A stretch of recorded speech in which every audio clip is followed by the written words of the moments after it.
Guys welcome to crick chat with Venkatesh. India England మధ్య జరిగిన women's టెస్ట్లో వన్ ఆఫ్ టెస్ట్ అది. దాంట్లో మన టీం ఘన విజయం సాధించింది. ఎంత మ్యాసివ్ విన్ అంటే ఇది the one by margin of 347 runs. ఇంత పెద్ద మార్జిన్తో ఉమెన్స్ క్రికెట్లో ఒక టీం గెలవడం అనేది ఉమెన్స్ క్రికెట్ టెస్ట్ చరిత్రలోనే ఇది మొట్టమొదటిసారి.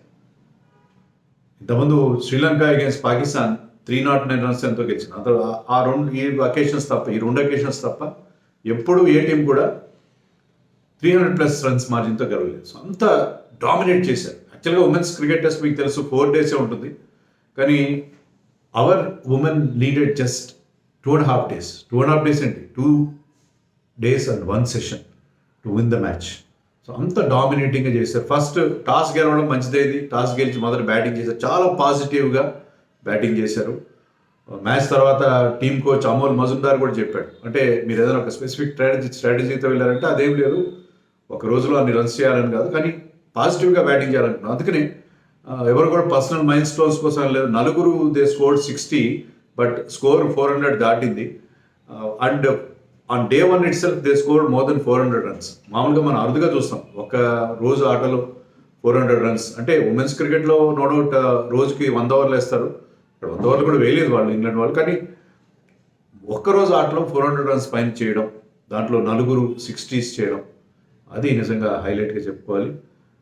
ఫస్ట్ ఇంటర్నేషనల్ మ్యాచ్ ఆడుతున్న కర్ణాటక గర్ల్ 24-year-old శుభా సతీష్ 60 చేసింది. అలాగే జెమెమా రోడ్రిగ్స్, తర్వాత పూజా వస్త్రకర్ అండ్ యస్టికా భాటియా, నలుగురు కూడా 60+ స్కోర్స్ చేశారు దాంతో. And captain Harmanpreet remained 49 not out.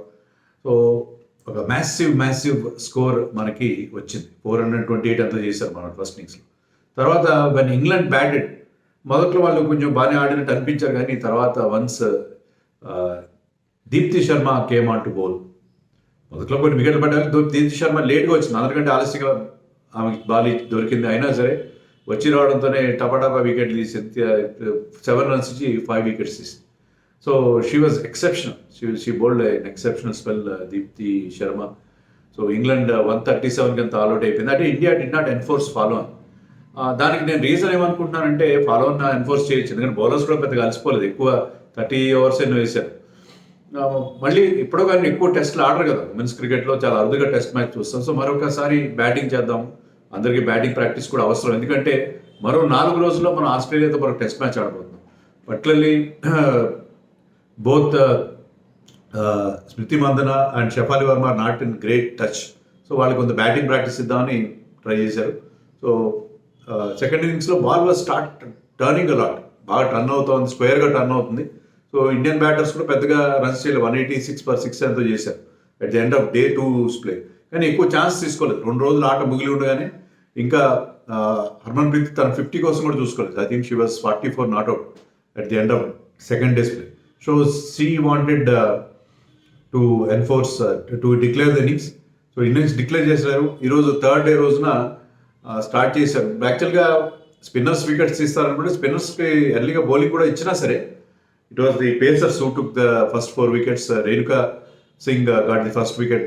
Ball was స్పిన్నే కాదు, అక్కడ బాల్ కొంత సీ మూమెంట్ కూడా ఉంది. సో ఆ ఇన్ డిప్పర్స్తో దే గాట్ వికెట్స్.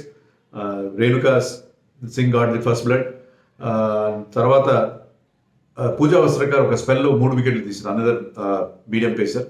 సో వీళ్ళిద్దరు కూడా చాలా మంచి స్టార్ట్ అందించారు, ఎందుకంటే ఇంగ్లాండ్ వాళ్ళు బ్లేమ్ కూడా చేయలేరు, కేవలం స్పిన్ పిచ్ తయారు చేసుకుని మా మీద గెలిచారని చెప్పి. In fact England also has good spinners like Sophia ఎక్లిస్టన్.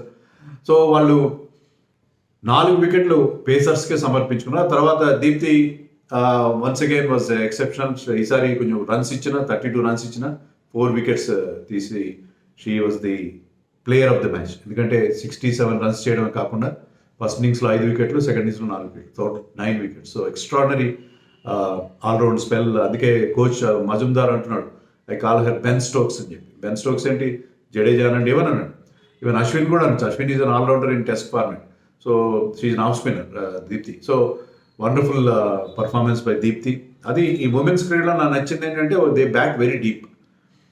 Sneh Rana is an allrounder, Pooja Vastrakar is an allrounder. Pooja bats at number 9. So వీళ్ళకి బోల్ అంతా బ్యాటింగ్ డెప్త్ కూడా ఉంది. And they have got a very very attacking and aggressive keeper, Dhoni లాంటి keeper ఎస్టికా Bhatia. Women's క్రికెట్ని మెయిన్స్తో compare చేయడం correct కాదని మీకు కోహ్లీ గురించి చెప్తున్నాను నేను. But still they have got a very good team. అందరూ కూడా పాజిటివ్గా ఆడారు. Bowlers did their job.